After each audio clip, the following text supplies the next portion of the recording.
Good morning and welcome back. On behalf of ProTech, we welcome you back to part 2 of how to best manage stress in these uncertain times. I'm going to pass the mic right back over to Brent. It's all yours, Brent. Thanks, Sarah. So good morning, everybody. I'm happy to see lots of people coming back today. So I hope you found yesterday to be beneficial, and I'm looking forward to sharing with you some new ideas today about how do we manage stress in these uncertain times. So I want to dive right in because we got lots of stuff to cover. And so I'm just going to take a quick review just so we can remind everybody where we are. Um, and I just also wanted to say, so today, if you have questions or you have something you want to share, so today I want to try and sort of encourage you guys. We talked about some things yesterday about nutrition and diet and how we can use nutrition and diet to help manage stress. So if you have any suggestions based on that, feel free to put them into the question box. You don't have to make it as a question. You can use that question box to actually communicate with us directly. Likewise, you can put your hand up if you actually want to say something. We're going to be monitoring the hands up symbols, and we can open the mic, and then you can ask your question or you can share whatever it is. As Sarah mentioned yesterday, everything that we talk about in here will be anonymous. We're not collecting any personal data on anybody. We have some polls that we're going to be doing again. So again, we're not collecting any personal data. We're not sharing any personal data with anybody. So all your anonymity is guaranteed. You don't have to worry about that. So let's get going. So one of the things I wanted to review was quickly, so let's look at what we're trying to accomplish here. I'll go back to that big picture. And so yesterday we were talking about, and today we're going to continue to look at what is stress and how does it affect us? What's its effect on us? So what happens when we're under stress? And each of us, of course, we want to understand our own personal response to stress because that's going to let us develop our own little personal plan to dealing with stress. And so what works for me might not work for you, or what works for Sarah might work for you. So there's some opportunities there for you guys to share some ideas and try some things out. So we're going to look at what are the different things that you can do. And so one of the things I want to bring to your attention when we talk about that is when you sort of make some changes, or if you make any changes. Let's go back to what we were talking about yesterday with diet.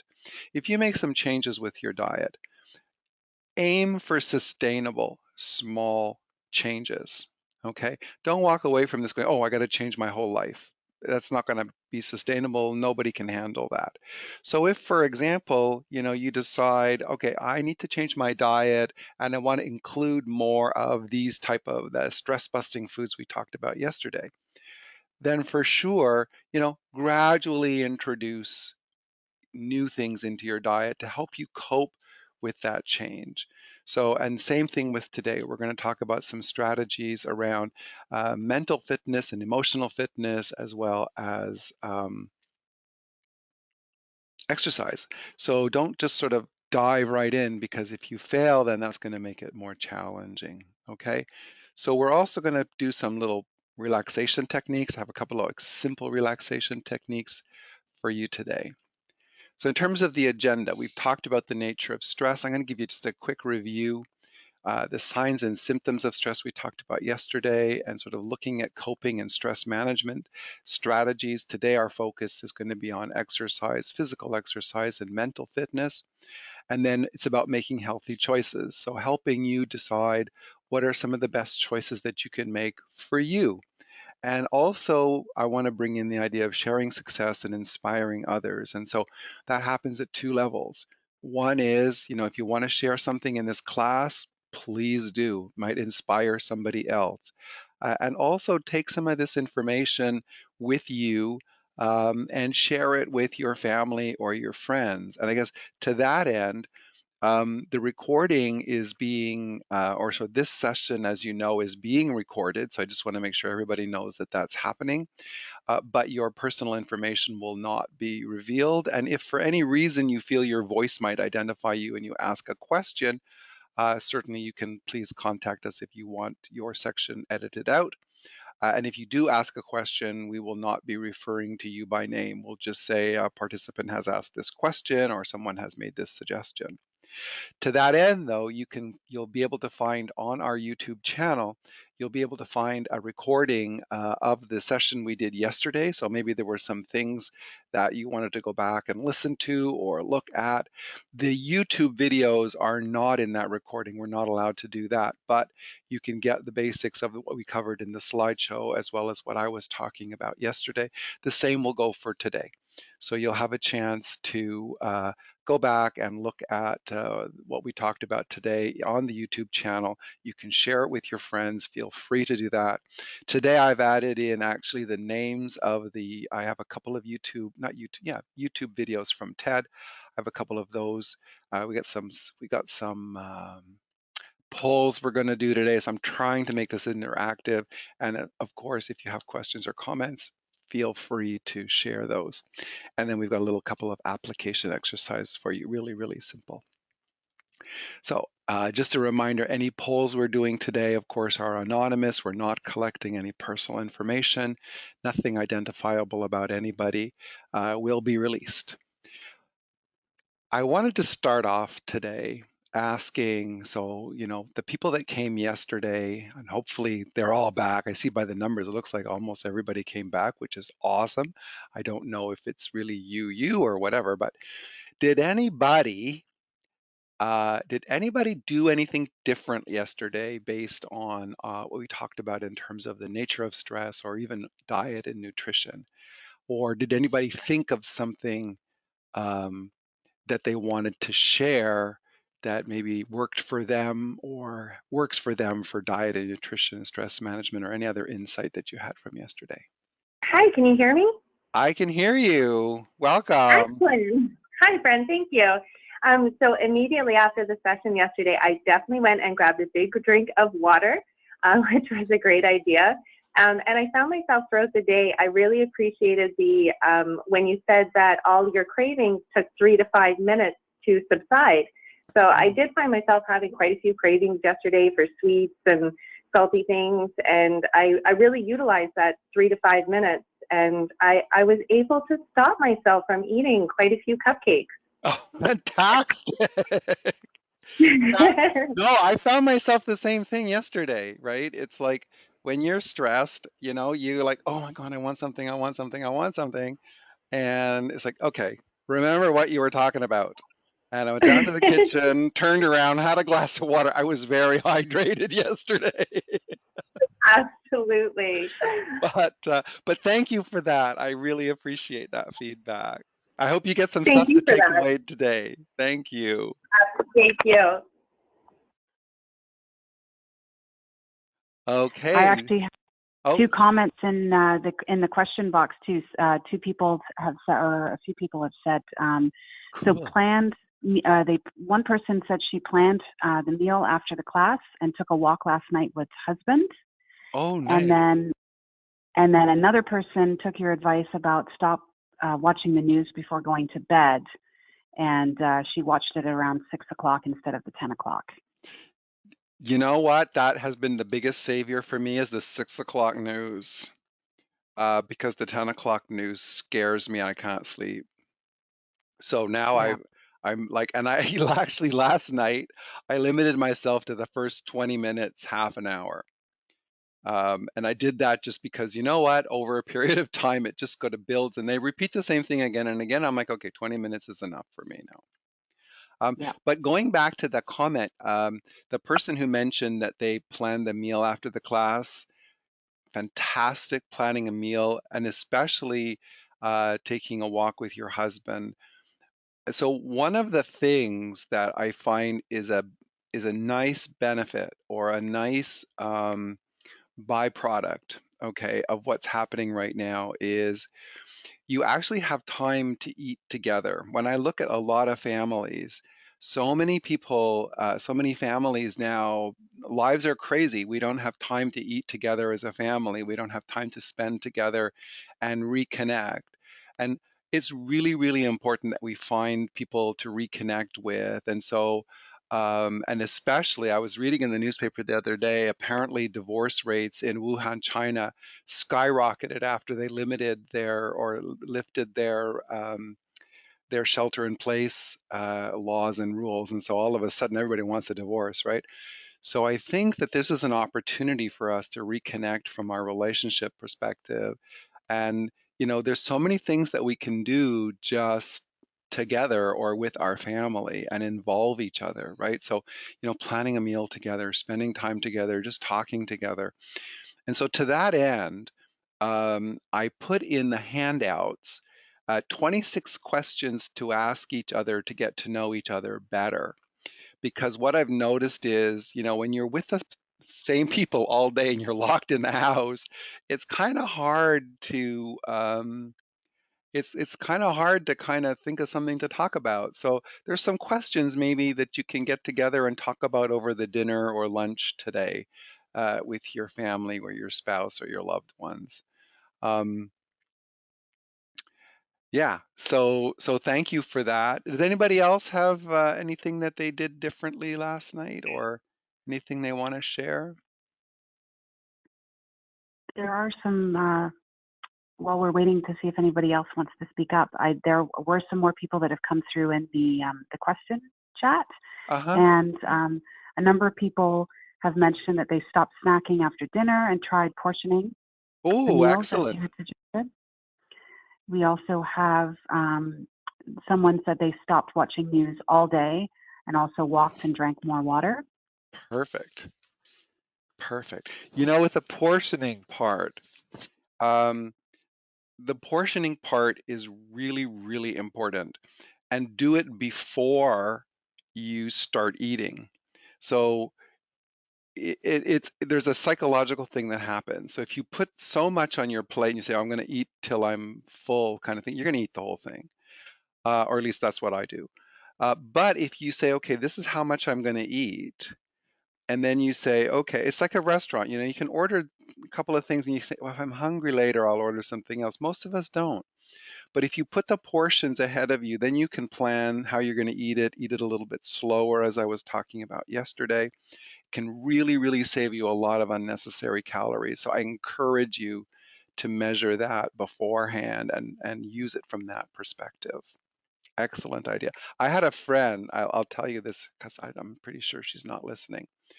She subscribed to this meal plan service. It was crazy expensive. It was like $2,000 a month or something. And every morning they would deliver her meals, to her doorstep. And in there would be like morning snack and everything. It was all portioned out. And she showed it to me one day. And it was basically somebody had put an apple in a styrofoam box, and here's your morning snack, 100 calories. And I was like, oh my goodness, I can do that. I can make $2,000 a month portioning out people's food. It's not that hard. It just requires a little work in advance, and we got a little bit of time right now. So doing that and getting in the habit of like just seeing just how much food is so many calories can really enlighten you. One Excellent, one of excellent our idea. guests one of our guests has just suggested that using smaller plates can help as well. Instead of using a dinner plate, maybe use like a side plate, and Uh-huh. feel like you're cutting back on your portions. Yeah, you see a fuller plate for sure. Excellent. Even like, making it pretty on the plate, right, can be helpful. I have another friend that takes pictures of all his meals to remind him of what he was eating like that. And so it's like, okay, yeah, that was full. Yeah, good. Okay. I wanted to do a little poll again. What's your current level of stress? So let me get we did it yesterday and we had some people who were like really very high, but not that many, which was good. And we had like some lows, which were really nice too. So I'm going to launch the poll. Let's see where people are today. I'll try not to close it prematurely. All right, let's see what the results are. Okay, so today we are 8% very high, 18% high, 63% moderate, and 13% low. What I'm going to do is at the break, I'm going to go back and look at the poll we did yesterday, and I'll do a little quick comparison, and I'll share that with you guys after the break. So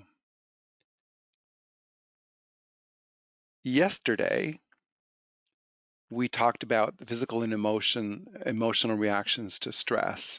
And so we looked at sort of what happens to our body from a physical perspective, and then how does that play out from an emotional perspective.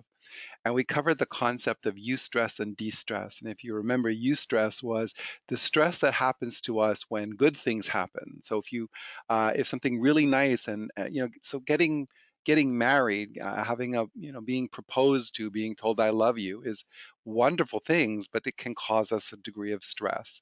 Distress is things from negative, threats. And we talked yesterday about, some of the highest stress causers are when we're in a situation where we can't control what's happening to us. And so jobs where we have no control of our own time, no control over what we can do, are some of the highest stress jobs that we can have. So we looked at yesterday thinking about, okay, what can we control and what can we not control? And what we want to do is we want to focus on the things that we can control, and we want to put aside the things that we can't control. And so just as a simple step in managing our stress, that can help us take a positive step forward by saying, you know what, I can't control that. I can control this. And so one of the things that we can control is our perception of what's going on. And somebody yesterday shared the wonderful thing, which is, I'm not stuck in my house, I'm safe in my house. And so using those types of mind reframes are going to be beneficial in helping us manage and control our stress. We also have a role to play that we can help others manage stress. So we can help our family managing stress. We can help our friends managing their stress. We might not be able to meet up with them, but we can talk to them. We can call them. We can connect with them. And just even that small act of connection can have a big effect on helping other people manage stress. And one of the things I've been talking to some of my coaching clients in the last couple of days, and, like pretty much everybody on this call, I'm sure, everybody's working from home. Everybody's very stressed. A lot of my clients have small families and they're challenged because the schools are out. And one woman in particular, we were talking and I said, I appreciate that you're trying to get everything done. And then they're in the middle of doing their performance reviews and they're in the middle of developing their development plans. And she's really, really got a lot on her plate. But I said, you know what? Let's put your development plan on hold, because I think right now what your main focus needs to be is how you're helping your kids through this.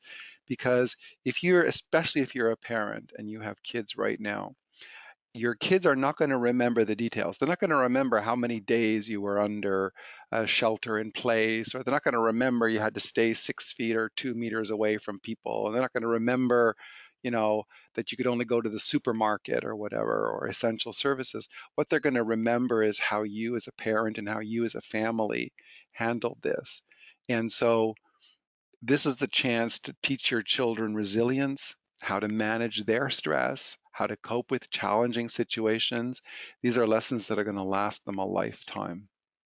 So if you are in that situation, give some thought to how you're going to share today and what we talked about yesterday to help others manage their stress. So yesterday we looked at the role of diet and nutrition and how that can help us manage our stress, and even how we can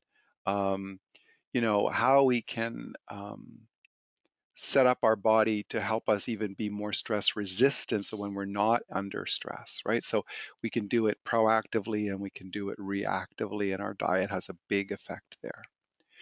So I wanted just a little review of the stress response that we talked about yesterday.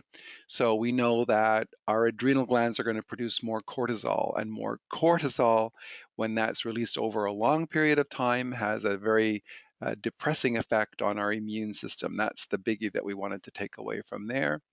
The thyroid is going to produce hormones that accelerate our metabolism. So we're going to start getting, our heart's going to beat faster. We're going to be breathing faster. We're going to feel a little bit edgy. We're going to get endorphins released from our brain, and those things help us deal with the pain. They're the feel-good things.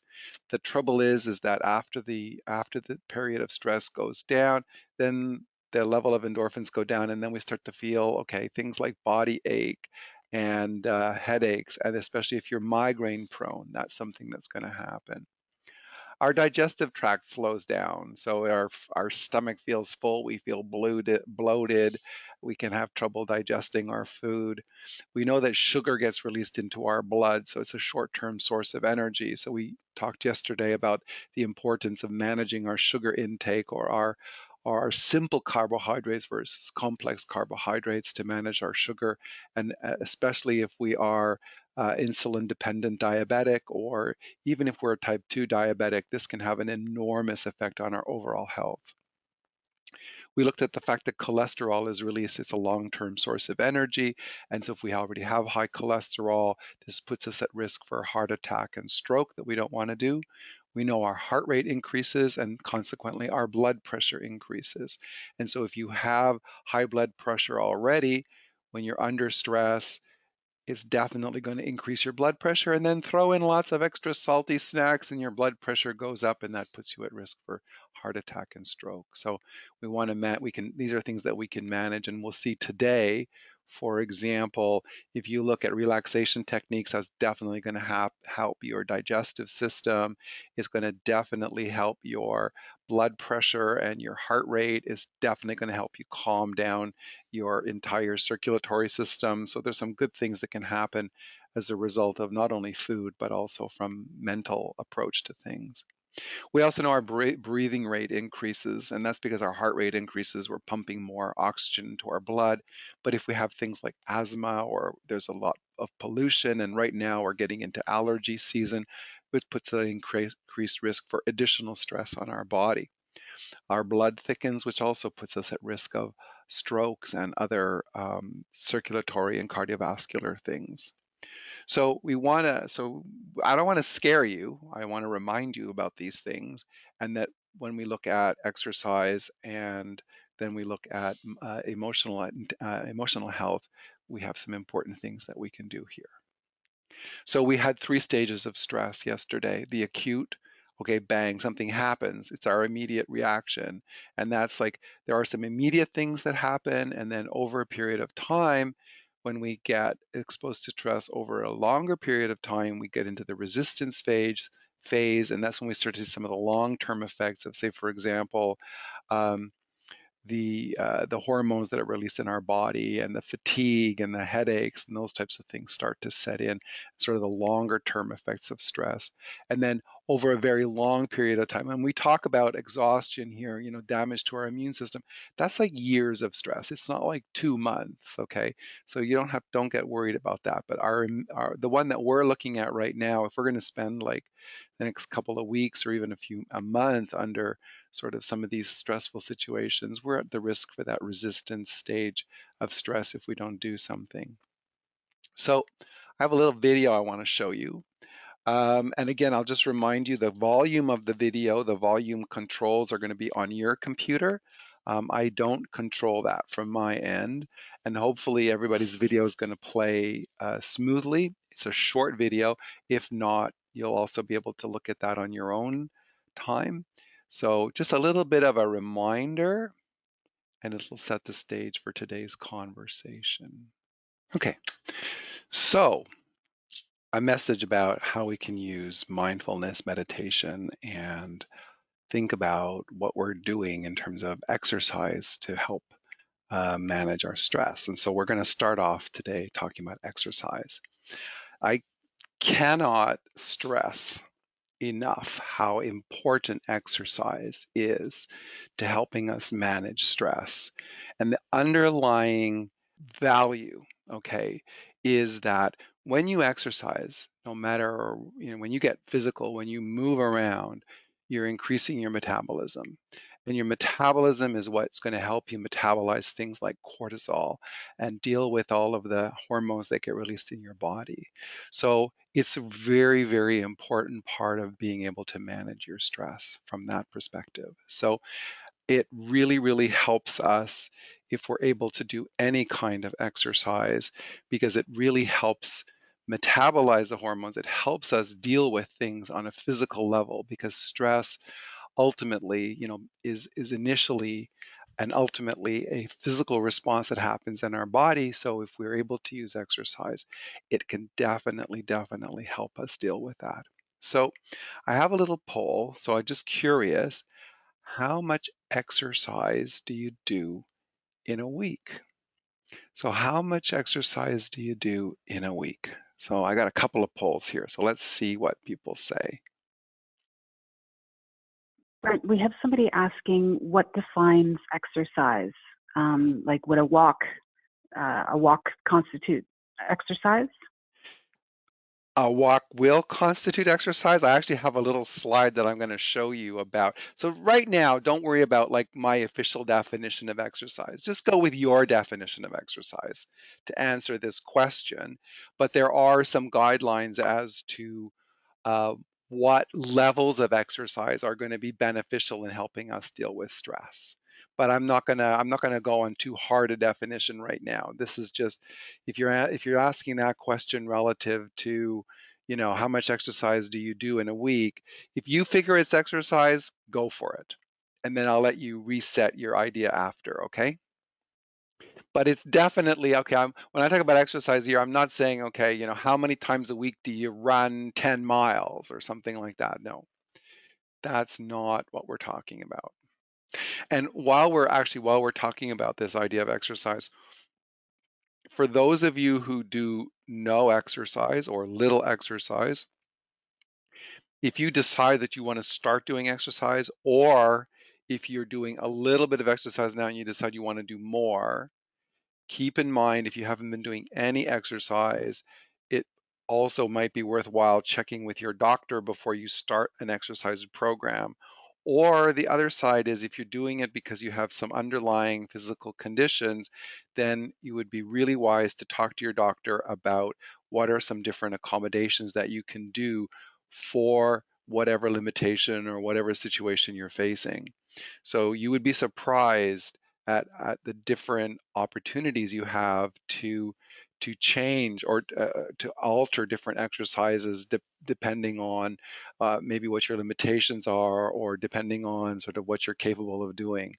So there are lots of different ideas out there. So don't just run out and do it, but also at the same time be aware that if you think that there might not be any options for you, there probably are some options that you're going to need to get maybe some professional advice, but there's lots of people working on that. Okay, I'm going to close the poll now. We got 86% voted. And so here's what we got. What was the result here? Let's see. Cool. So 42% of you exercise once or twice a week. Excellent. 2 to 4 times a week, 24%. 4 to 6 times a week, 21%. 7 times or more, 3%. I'm guessing you're single and don't have kids. And then 0 is 11% of you. So if you're in that 0 group, I would really encourage you to think about even some little thing, okay? Because what you're going to see is even around 2 to 3 times a week is enough to help you manage your stress. So for the people that were, I'm going to hide the results there. And so let's just look a little bit deeper here. So in terms of the people who were exercising, exercising, how much do you exercise on a daily basis? So, so we know how much exercise you're doing over a week. Now let's look at what the numbers tell us. Where did my little thing? There it goes. Let's look at what the numbers say in terms of how much do you do on a daily basis. Give it another minute. So we'll see. So I'm seeing a 77% have voted. That's great. The numbers are looking sort of really where I kind of expected them to be. You're going to be surprised. You don't have to do, surprisingly, that much exercise in order to get benefits from a perspective of managing stress. So that's going to be, you're going to be surprised about that. We're at 84% right now. I'll give you another minute or another couple of seconds to. All right, well, let's see what people in this group are doing. It's quite an interesting group, actually. So 24% of us are 10 minutes or less. 10 to 20 minutes, 30%. That's great. What's really cool is like there is like 50, over 65%.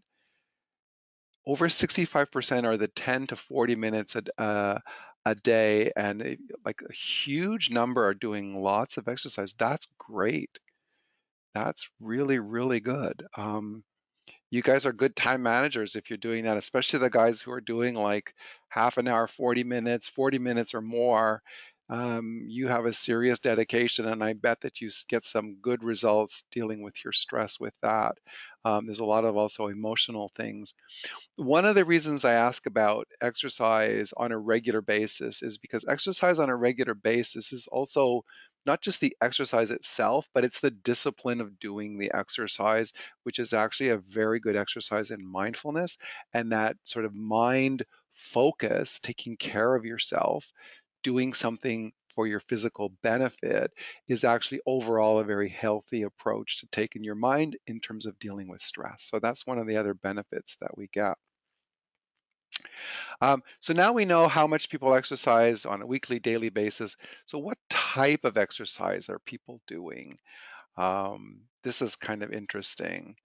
So what types of exercise? Again, I only got like 5 slots to choose from. So I tried to choose the ones that I thought would be the most common, but there's an other category down there. So let's see what type of exercise are people doing.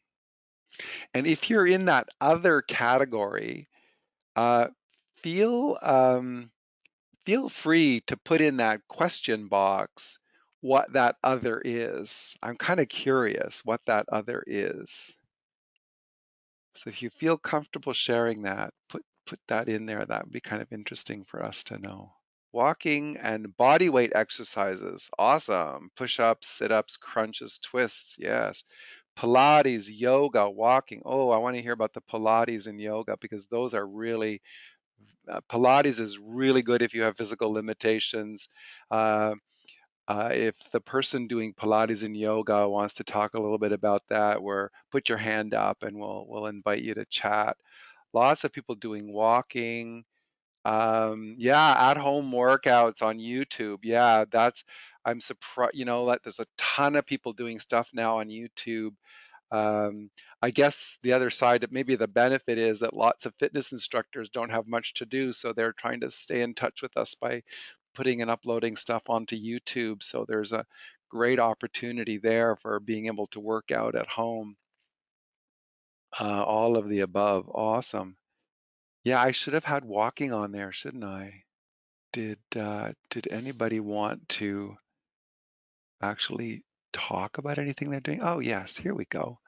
Yes, this is the person who does Pilates and yoga. I'm unmuting you now. Hi. Hello.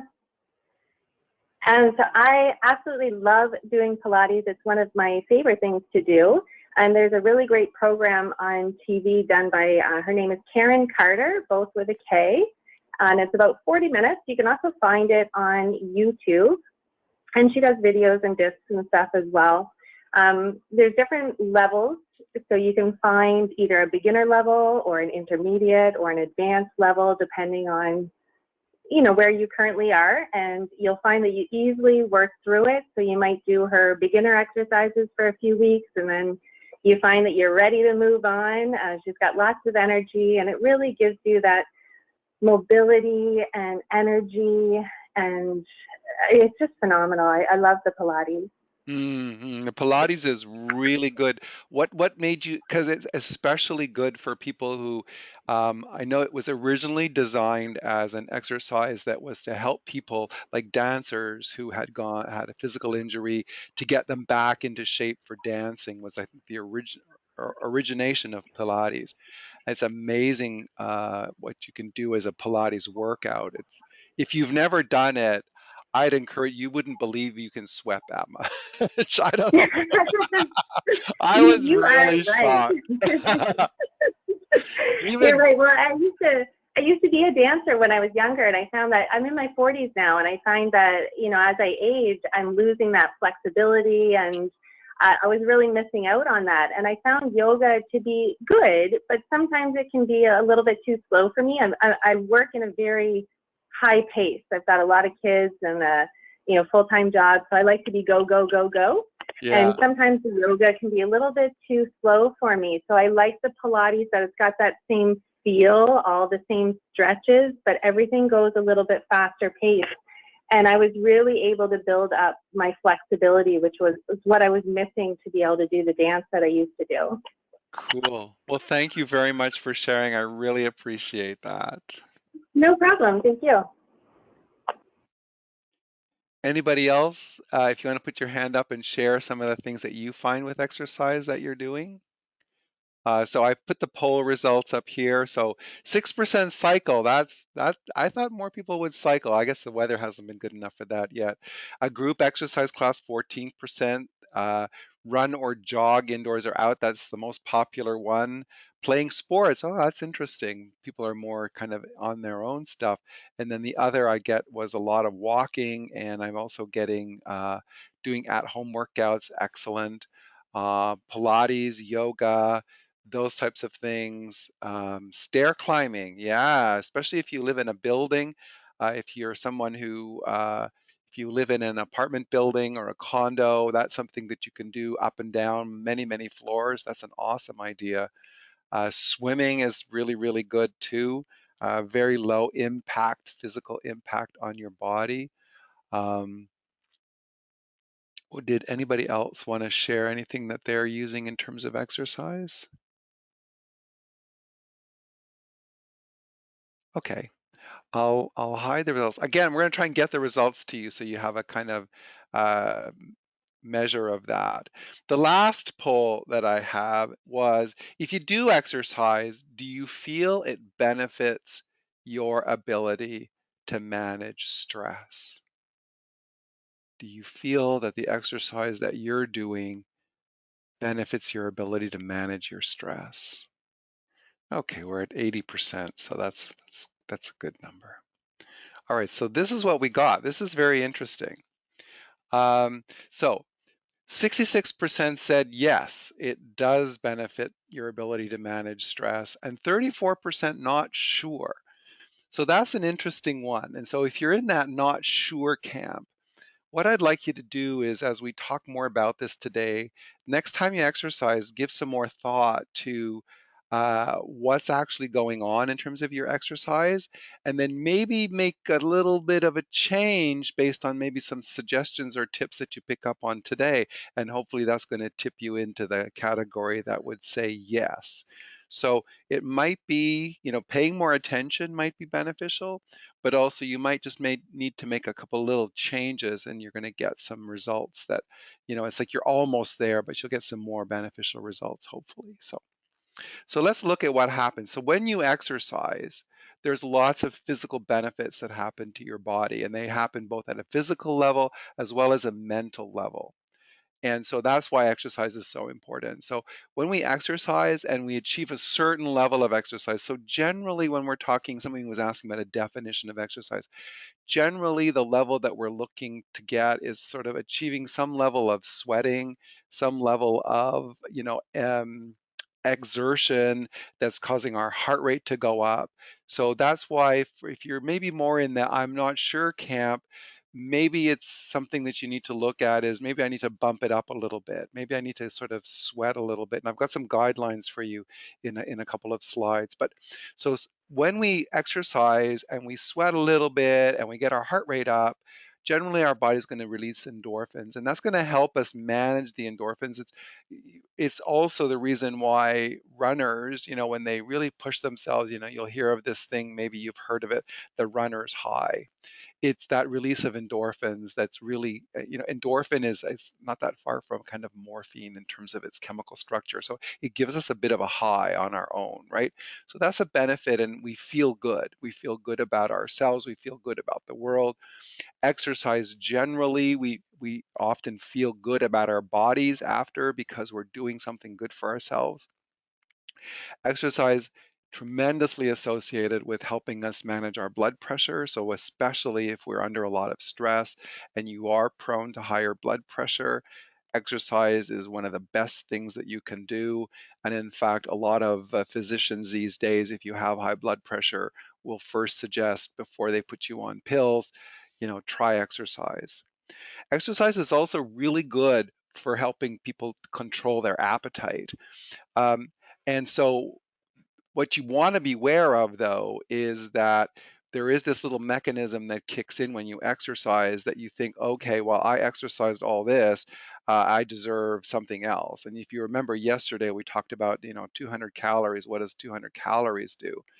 Keep in mind, you have to exercise at a good rate for 20 minutes to burn 200 calories. And so as a strategy, for managing stress, exercise is excellent. But if you just look at managing your weight, and that's part of sort of your self-image and how that affects your body, exercise alone is generally not enough. You have to include, limiting food portion, limiting calories in order to do that. But one of the things to just be careful of is that if you are exercising for the benefit of stress, don't fall prey to the, oh, I must have burned 500 calories, therefore I can eat this. It doesn't work that way. The amount of calories you burn through exercise doesn't equal that triple sugar latte at the end, believe me. So exercise is also a way that helps us manage our cholesterol. It helps us burn cholesterol, helps us deal with cholesterol. Overall, over a period of time, people who exercise regularly for at least 20 minutes in an exercise session generally report having more energy. They generally report being, less lethargic. And we know, for example, that, over a long period of time, stress can make us feel tired, less likely to want to exercise. And if your lethargism is due to stress, you may find that the actual benefit of getting up and doing some exercise has this really amazing effect. And I don't know, for those of you who exercise regularly, it's been my experience, and others have told me the same thing. It's sort of like, I don't want to exercise. I don't want to exercise. I don't feel like it today. I don't feel like it today. I don't have any energy, whatever. And then you force yourself to do it, and you're surprised after at how much energy you actually have as a result of that. So keep in mind, because lethargism and feeling tired and exhausted is an effect of stress, it's almost counterintuitive, but if you do some exercise, you're actually going to feel like you have more energy. And overall, people who exercise regularly are going to feel that they have more energy. And so consequently, we also get this idea that if we exercise regularly, and it doesn't have to be much, but it can improve our stamina, our physical and emotional well-being. um, there was another side effect or another benefit that was mentioned by the person um, that was doing the Pilates and yoga. Your overall flexibility as you age is really important. So exercise can also help you maintain um, your physical flexibility, and so stamina and flexibility help. Having those on your side is really good. I was just looking at the question. Yeah, everybody's sitting down now, and I know uh, everybody's probably sitting down in front of the computer right now. And when I used to teach this class physically, I used to bring an instructor in, a guy who would do some little stretching and stuff on the break. And we can't do that right now because I don't know, I can't see you guys, I don't know what's going on. But if you are sitting down in front of your computer, you might want to, you could stand up and nothing's going to stop you from doing that right now. So thank you for that suggestion. Ultimately, one of the other benefits, of course, is that We can improve our positive self-image because we're going to feel like, okay, if we're exercising, we're going to feel better about ourselves. So that's a good thing, and that can help us deal with stress on a sort of self image and self stressor perspective. And then it can also help us if we have insomnia. If we have a problem with insomnia, a lot of times it comes from people not doing a lot of physical exercise, but our brain's going like a million miles a minute and we find ourselves stressed. So tiring ourselves out physically can also benefit us in terms of managing our stress. If you are going to make a change to your exercise program, or if you're going to start, what you need to do is, again, start slowly. Don't start by going, okay, I'm going to start running, 5 miles a day or something. It's not going to work that way. You're not going to be able to sustain it. It's not going to work. So go slow, and we'll talk about what are some guidelines. Set some SMART goals for yourself. So many minutes of exercise, so many times a week, um, and then monitor your progress, right? One of the biggest things that you can do to show your success is record your progress. So for me, I run every day. I run for about 2 hours a day. I'm a little bit manic, but what I do is I record every day, the time that I start running and how far I go, how many calories I burn, and my overall mileage. And what I love to do is, like, at the end of a month or at the end of a year, especially, I kind of look at that and go, wow, you did that, and then I sort of it's a big reward. So record your progress. It can really help you feel that you're making some progress. Don't beat yourself up with it. There are weeks I can't do anything for 2 weeks, and I go like, okay, that was 2 weeks, fine. Little black hole in my record, no big deal. Get back on the horse, start doing it again. A lot of people find, like, exercise, if it's a solitary thing, can be a bit challenging. Now, you might, especially these days, you can't really go to a gym, or you can't go to a place where other people are so much, but you could maybe do it Zoom. You could find ways to involve others. Maybe, I bet you somewhere there is an exercise instructor who's doing stuff on Zoom. I bet that's what's happening, and people are joining in remotely that way. Or even involve your kids, your family, right? So if you're a parent, right, teaching your kids about exercise and how to exercise, definitely going to help. It's going to help tire them out at the end of the day too. And then celebrate your progress. Recognize when you are making progress, when you have done, like in a week, if you've exercised 3 times that week and you normally exercise twice, awesome. Give yourself a high five. Just be careful you don't erase the benefits of exercising by your high calorie reward, because then you're going to say, oh, it's not working. I exercised all this much and I still didn't get any benefit. So don't do yourself, or don't sabotage yourself that way. So somebody was asking, so how much exercise? If we're talking from a stress management perspective, what do you need to do? So these are the guidelines. Um, so 20 minutes per day of moderate to intense physical activity. So that's brisk walking. You're getting your heart rate up, you're breaking a little bit of a sweat. You're not sweating profusely, but you're sort of, you feel it. 10 minutes per day of, oh, sorry, the moderate to intense, you're not sweating. It's this 10 minutes per day of vigorous, intense exercise, so jogging or swimming, which is going to be the one that breaks a sweat, or a combination of the two. So that's what's going to be beneficial to help you manage your stress. So for those of you who are in that not sure category, go back and think about, so how much exercise are you doing? You might find you need to get more of that vigorous intensity activity or something equivalent in order to start feeling more beneficial.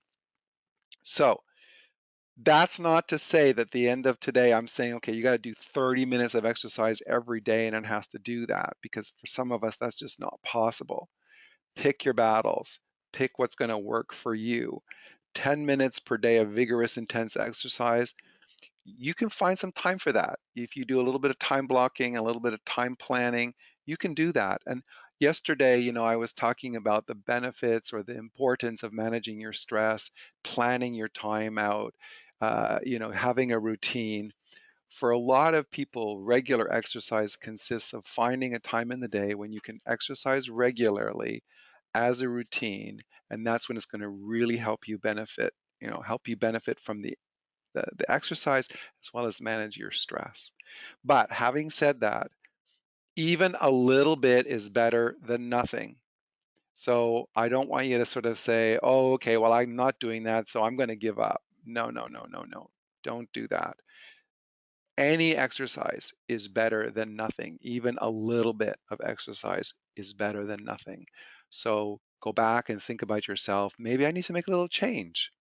Maybe I have a little more time right now. Maybe I can do one of those videos or this at-home exercises where I can do a little bit more intense. You'd be surprised.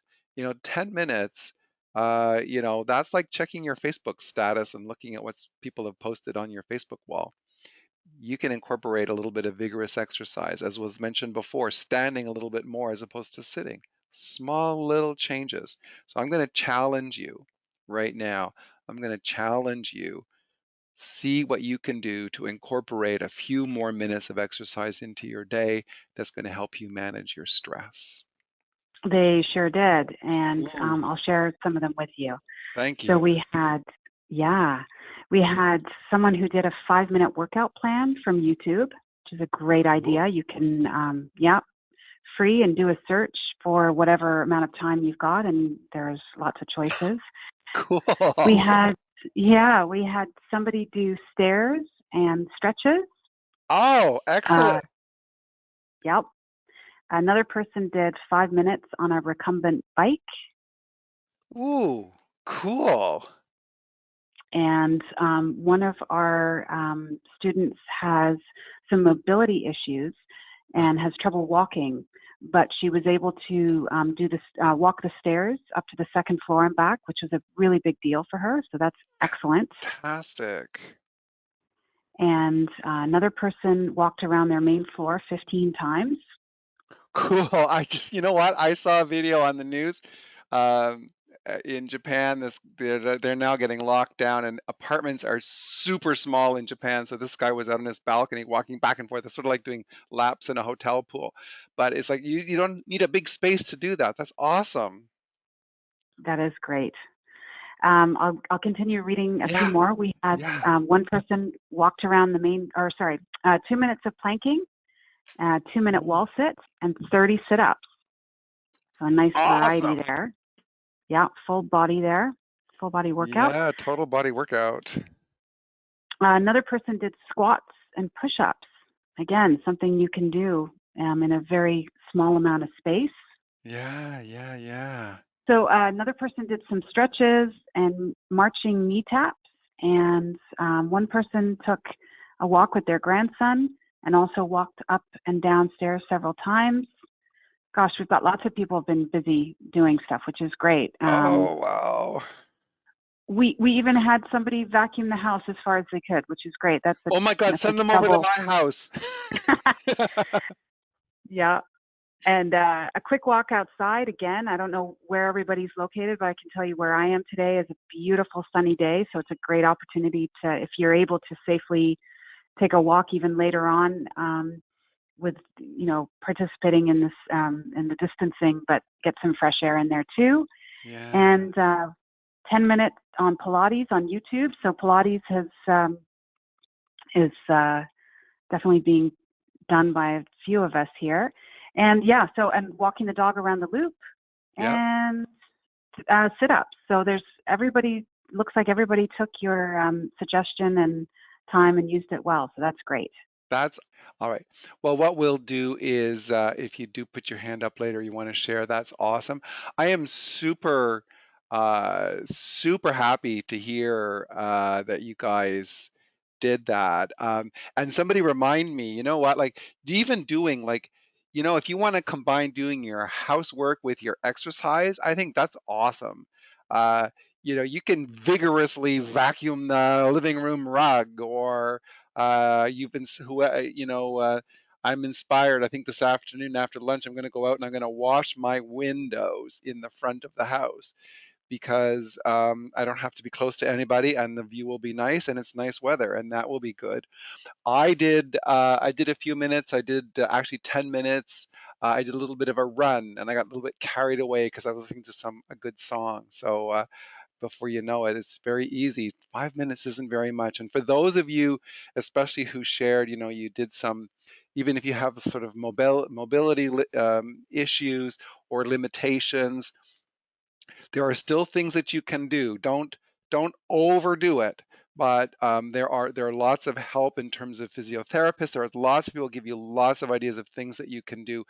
Do consult a professional for some guidelines in terms of what you're able to do. You would be surprised, I think, at the amount of physical activity you can actually incorporate into your day, even with limited physical mobility. And you might even find that there are some overall benefits to that extend beyond helping to manage stress.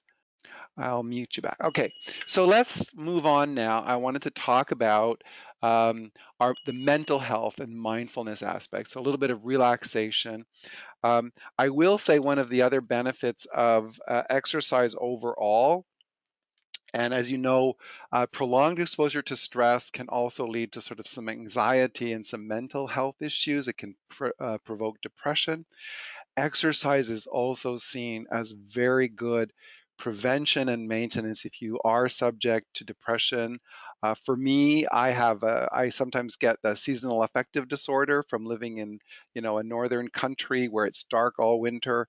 I have found overall that exercise does help me deal with that, together with a little bit of a blue light. But if you do have some anxiety or depression prone or sort of something like that, there is some really good evidence that shows that exercise also benefits us from that perspective.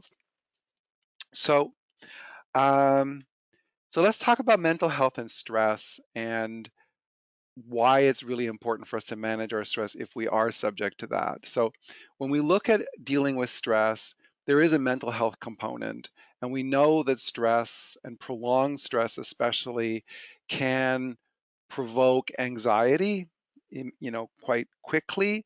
It can also trigger some depression with some people, but there are things that we can do to help manage that.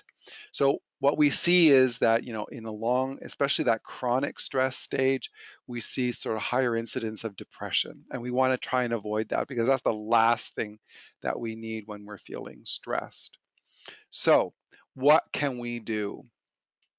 Uh, I'm just curious, by show of hands, okay, put your hand up if you've heard about mindfulness. How many of you have heard about mindfulness? Excellent. 1, 2, 3, 4, 5. I should have done a poll. I got all crazy doing polls, and I should have done a poll for this. So we have a good number of people who are practicing mindfulness, or at least aware of mindfulness. And mindfulness has some really powerful benefits to us, um, in terms of managing stress, coping with stress, and just coping with life in general. So I have a video now I want to show you. It's a TEDx talk in Kyoto, and it's just a short one, but it gives us a little bit of an introduction to the topic, and just he talks a little bit also about the science of mindfulness. So I'm going to start that video now, and enjoy it. We'll come back and talk about it after. So I use this video a lot when I teach the emotional intelligence class, and so I see him quite regularly in terms of a reminder. And I love the idea of the meditation, and that's the main practice. So I'm just wondering, I should have done another poll, but anyways, there's only so many polls I can write. How many of you in this class, by show of hands, so put your hands up, how many of you practice meditation? If anybody who does practice meditation wants to share what they do with us, uh, I'm going to put the hands down for a second. And if anybody wants to share what they do with meditation and how that might help them with stress, more than welcome. If you want to put your hand up, okay. So I'm going to have you can share sort of what you do and how it works for you. If you're okay with that, I'm going to unmute you. Your first name starts with K. Okay, thank you, Brent. Thank you for the session, first of all.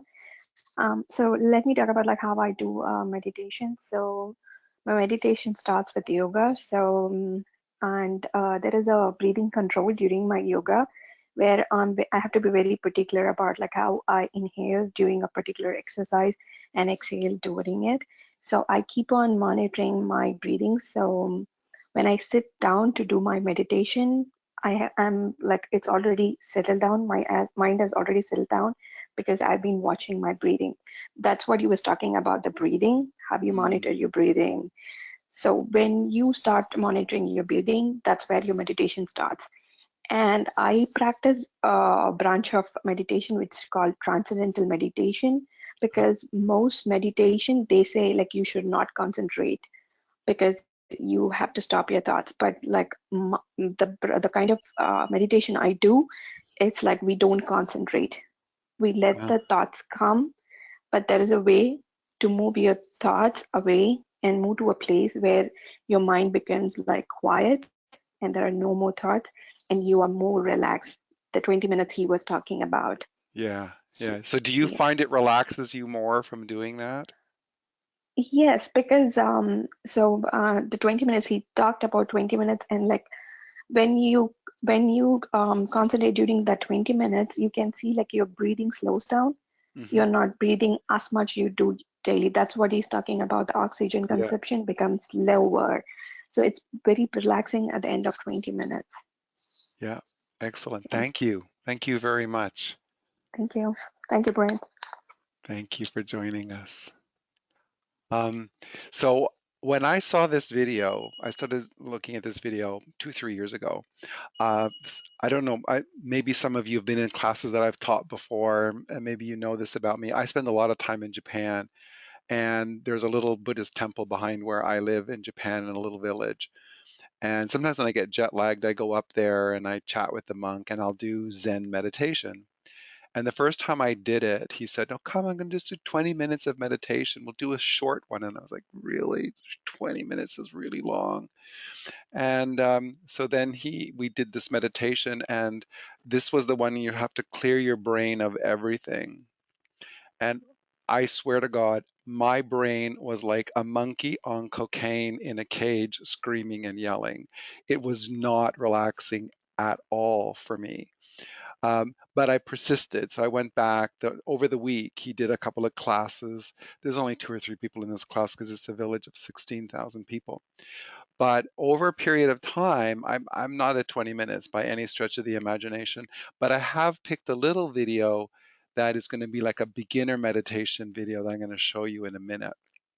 But I summarized sort of, if we think about mindfulness and we think about that relaxation, the stuff that he was talking about in terms of how it can stimulate your brain, the mindfulness that he's describing, the stimulation to your brain, is actually the parts of your brain that are negatively affected physically from stress.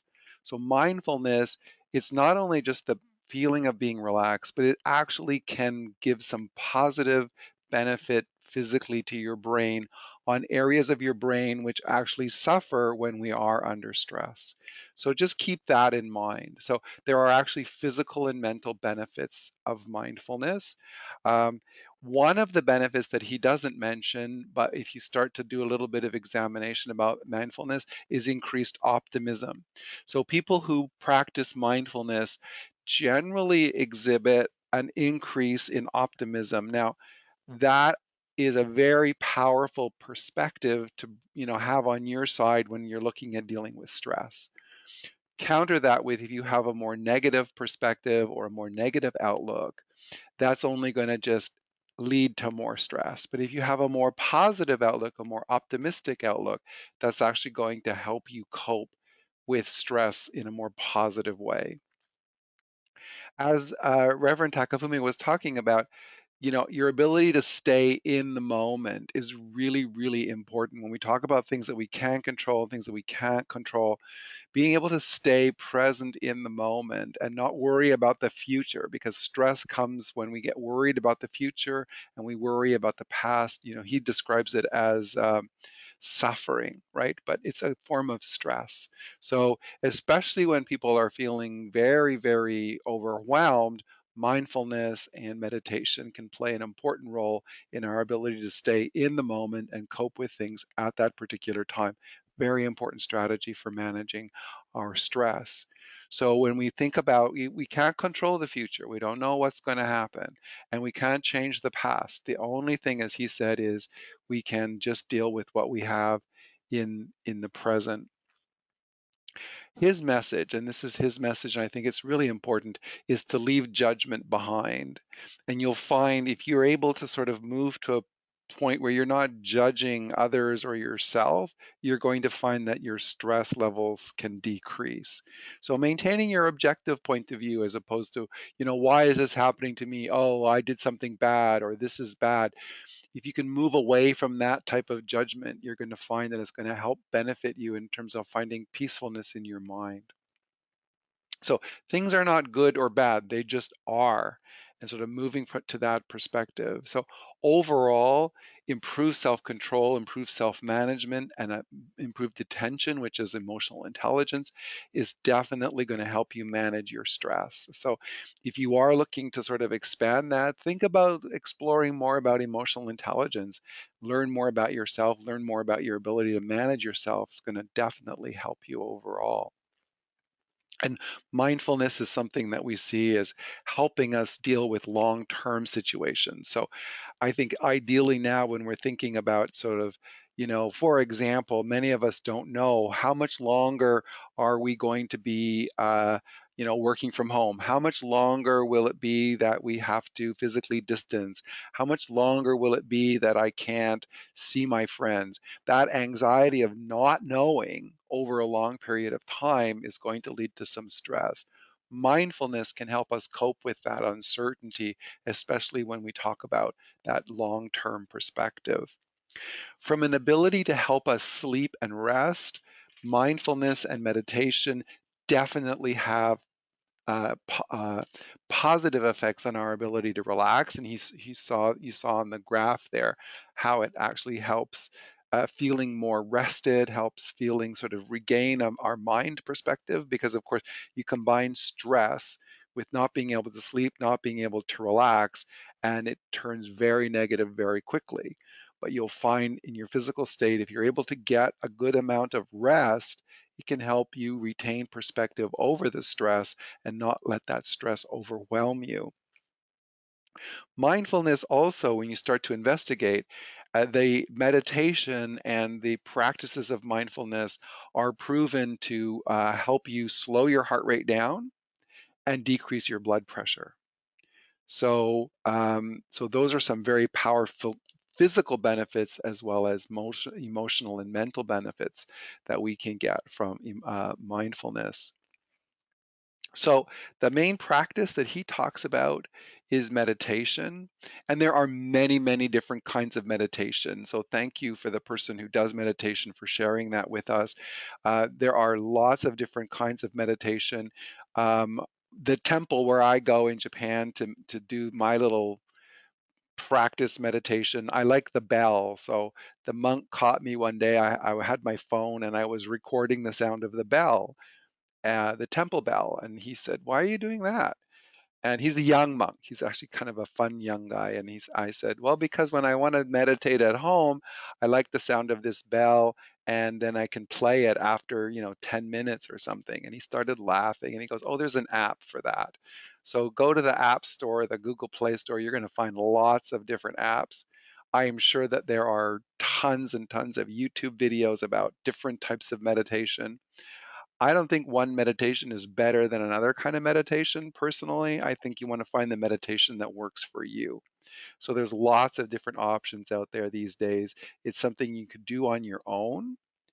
Here's a little suggestion. If you have a bunch of kids running around and you want to try and sort of calm things down a little bit, Have a meditation party. Get your kids meditating. Just 5 minutes of calm and relaxation might be just enough to help you.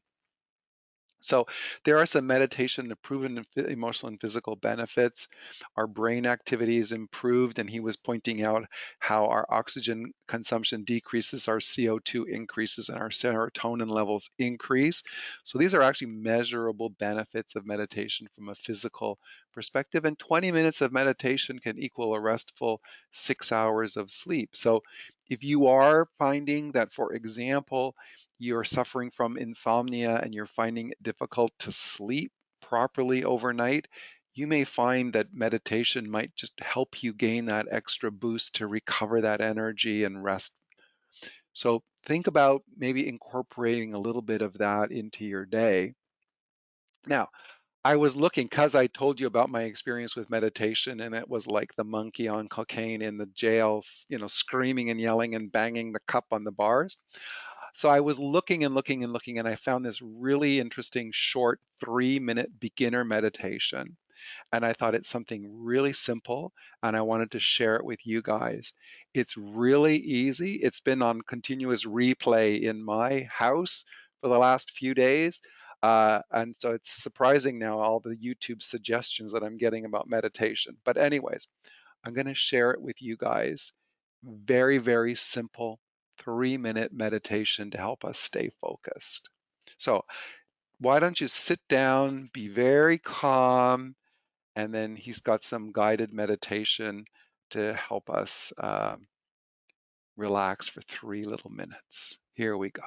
Yeah. Hi. I was talking earlier. So Yeah. what Deepak talks is the basic premise of like the kind of meditation I do. So we don't concentrate. We just let the mind go. And when the thought arises, we just go back and like at a point of time, the thought stops. Yeah. So yes, It's very that's what. gentle. So that I was wondering when I was watching that again, I was wondering if that's what you were talking about. So thank you. Yes. It's a very gentle, easy way to get into the idea of meditation. So thank you. Yes, and this you and also the TED Talk, it talked about not being judgmental. Mm-hmm. So what happens is like based on my experience and practice is like you become aware that you're being judgmental when you're judging someone or judging something, and then Mm-hmm. you stop. You became aware of that and you stop. And after a point of time, it becomes a practice, and you don't easily judge anything or anyone for that. That's Yeah. good. Thank you. When you Thank you. observe it, it's a bit like Yes. when he talks about your breath, right? When you start to observe your breath, you Yes. automatically start to slow down. So that's a good practice. Thank you. Thank you, Brent. Anybody else have any experiences with meditation or observations that they want to share? You're welcome to put it in the questions box as well. I know Sarah, my wing woman, is helping me with that. Actually, and Brent, while we give people a few minutes if they want to enter something, I was going to share with the group. Actually, about 5 years ago, I took a mindfulness meditation course. It was a 13-week program that I was able to register for through my doctor. I have 3 kids, life is busy, full-time job, and I was finding that my stress management wasn't as strong as I would have liked it to be.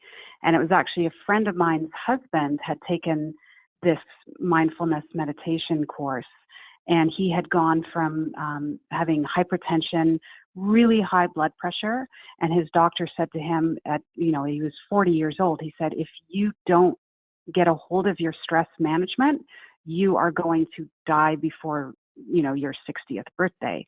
And that was a big wake-up call for him. Anyway, long story short, he did this program. He integrated mindfulness into his everyday routine.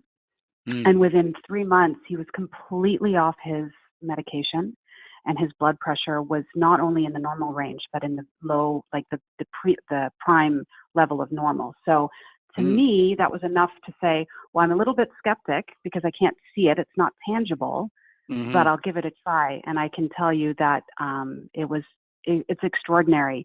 And one of the things that I have found personally is that not only does mindfulness relax me, but it also provides kind of a euphoric feeling. And I don't know if anyone else noticed that just listening to your last video, but it is amazing the power of that, mindfulness. Your mind, your brain is so incredibly powerful. I mean, it creates your reality every day. And you look at how you perceive something. Stress is about how you perceive something. Stress is about how you attribute different values to it, good, bad, whatever. I mean, obviously threats, physically. And again, we said yesterday, stress is a good thing, right? Like without stress, we're kind of dead. But we want to control our stress. We don't want our stress to control us. And when our stress controls us, that's when we start to have challenges, and that's when it turns really negative. So anything that we can do with our mind is going to be beneficial. And so I have some exercises. And so, it's interesting because I have this friend who meditates every day. And I'll, it's one of these people like every day on Facebook, oh, I did my meditation on my deck this morning and I had a green tea. And I'm like, oh, I hate you. Which reminds me, if you're feeling stressed, stay off social media. But I called him up one day and I said, like, well, what is all this about? And we had lunch and he told me about this idea of mindfulness and about meditation and how it really benefits you. And the other thing, and I don't know if you got it from the video, the TED video, Takafumi, but one of the things in there that really, really struck me as really important was it also helps us develop self-control and managing things. It gives us strength at doing that. So you'll see people who do meditation, for example, and practice mindfulness actually are able to stick with things for a long time. So if you combine, just combine two ideas now, okay? Say you want to make some changes to your diet, or say you want to make some changes to your exercise regimen. Mindfulness and the discipline of mindfulness can actually help you do that because it's a resource for persistence and keeping at it. So if you're able to to practice the disciplines of mindfulness, you can apply that in many areas of your life, not just meditation, but to regular mindful eating. I talked yesterday about the idea of mindful eating. You can do mindful exercise. You can bring a mindfulness aspect to your exercise. In fact, a lot of people that I know who do things like running um, find that running without a soundtrack is actually like meditating because you're alone with your thoughts and you're aware of your breathing, you're aware of the physical movement of your body. So you can incorporate mindfulness in many, many different ways. And so let's look at some things that you can do. It's not just meditation, but there are some other things that you can do around mindfulness that are going to benefit you. So I have like 6 ideas for you, and I'm going to share with you what they are. So we have breathing, observation, awareness, listening, immersion, and appreciation. All of these things, you can do these at work. You can do this when we're allowed to go back onto public transport or whatever. You can do this anywhere, okay? So that's why I do this in this class, is because you can do these different exercises and benefit from them. Doesn't matter where you are.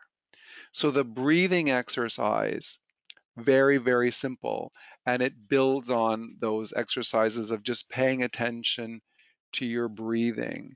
And so the main thing here is you start by breathing out very slowly, and the breath cycle should last about 6 seconds. But really what you're doing is paying attention to your breath. You breathe in through your nose, you breathe out through your mouth, and you let that breath, and you're just paying attention to your breathing. And so as Deepak Chopra said, what's going to happen, your breathing is going to slow down. You're going to be aware of it coming into your body, and you're going to be aware of it leaving your body. And it's as you're breathing and paying attention to your breathing, it's an opportunity to let go of your thoughts. And it's an opportunity to forget all the pressures, all the stresses, everything that's going on in your life. And you can do it very, very quickly. It doesn't matter where you are. You've always got to breathe. No matter who you are, you got to be breathing, right?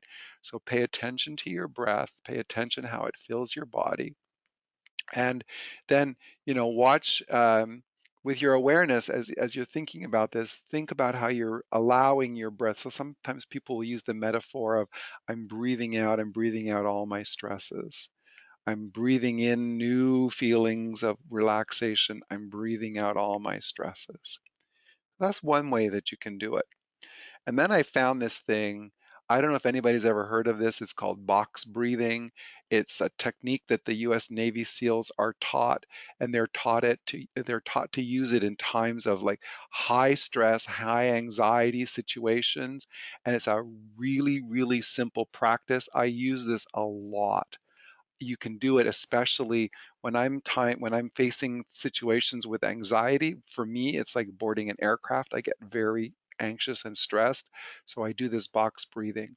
It's really easy to do, and it's just you're breathing in at a cadence. Okay, so we can do this here. So hopefully you're going to be able to align your breath. I'm going to take you through a couple of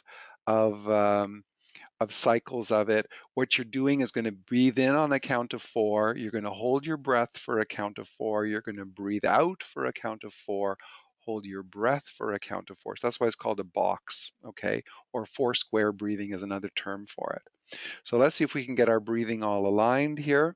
Hopefully nobody's going to pass out. And so when you're comfortable joining us, I'd like you to breathe in 2, 3, 4. Hold 2, 3, 4. Breathe out 2, 3, 4. Hold 2, 3, 4. Breathe in 2, 3, 4. Hold 2, 3, 4. Breathe out 2, 3, 4. Hold 2, 3, 4. Breathe in 2, 3, 4. Hold 2, 3, 4. Breathe out 2, 3, 4. Hold 2, 3, 4. Breathe in 2, 3, 4. Hold 2, 3, 4. Breathe out 2, 3, 4. Hold 2, 3, 4.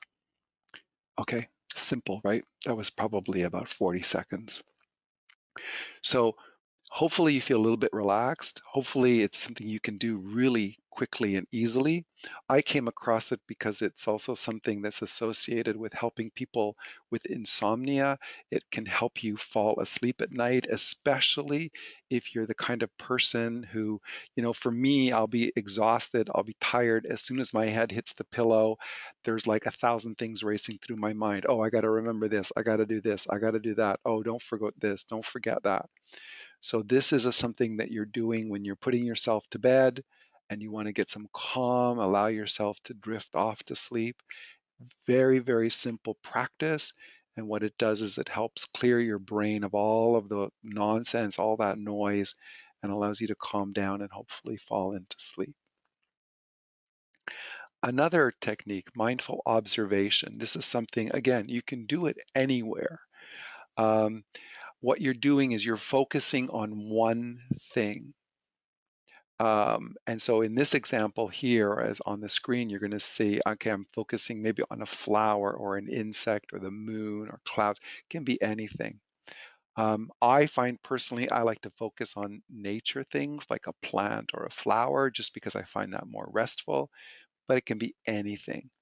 And basically, you're just focusing your attention on that. Just look at it. Relax, Look at what you're, just look at that thing for a period of time. Maybe notice something new. Maybe you didn't see that petal before, or you never noticed that color. What color is that? Oh, that yellow. Wow, that's a beautiful color of yellow. And so you come at it from, I've never seen this flower before. I've never seen this thing before. And you explore it and you spend some time becoming aware of it and what it looks like, how it's made, how its colors, its structure. And you just allow yourself to connect to it. Okay. So I like flowers or plants just because it connects me with the natural world, but pick whatever works for you. And just look at it. Basically, you're saying, I've never seen this before. What can I do? What can I learn from this? So mindful observation. Again, you could be in a waiting room. You could be in an airport lounge. You could be in your living room. You could be at your desk feeling really stressed. You can do this. Mindful awareness, okay, is paying attention to what you're doing. You can combine mindful awareness, for example, with eating. And so a lot of times, when we're eating quickly, we're stressed, we got a bunch of things we got to do, we're not paying attention to the flavors. So mindful awareness and eating combine really nicely. You're tasting the food, the flavors, trying to identify the spices, trying to identify what's going on. And you do that very, very simply. In this example, it's like opening a door. It can be something very, very simple that you're doing. You're just doing it with a presence of paying attention to something that you just do every day without some thought. And the idea is you're slowing your mind down, you're slowing yourself down, and then you're just giving yourself some attention to what that thing is, and you're not allowing yourself to wander into the future past. You're staying very present in the moment. Uh, if you are, by the way, if you are in a business where your safety is a concern, so for example, you work in an area where things are moving around, or you have to really pay attention to what's going on in your surroundings. Not typical office, but some situations where where it's a lot of stuff going on. Mindfulness is also used as a practice for health and safety environments. Mindful listening is something that you can do, and this is really, really simple. You close your eyes. If you're working, if you're at work, for example, I've used an example of putting on headphones, but you can do this if you're home alone.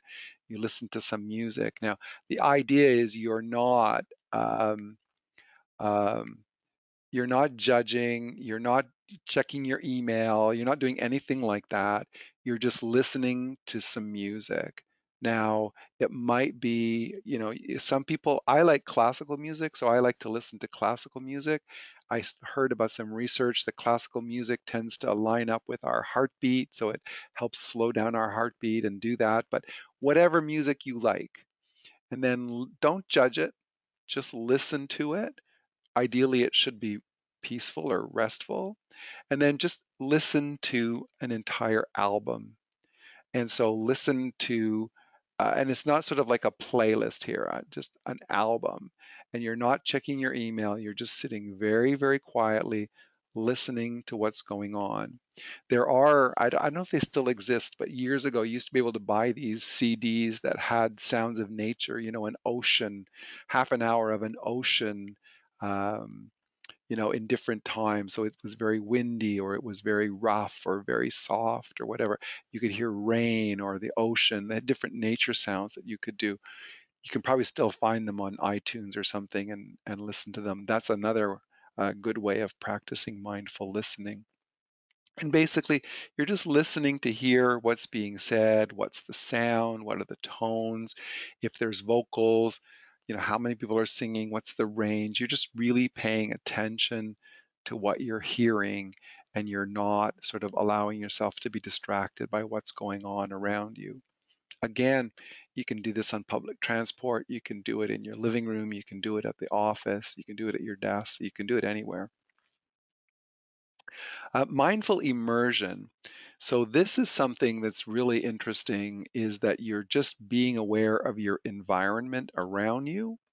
And focusing on sort of what you're doing right now, it's a little bit different than mindful awareness. And so the example I have here is like cleaning your house.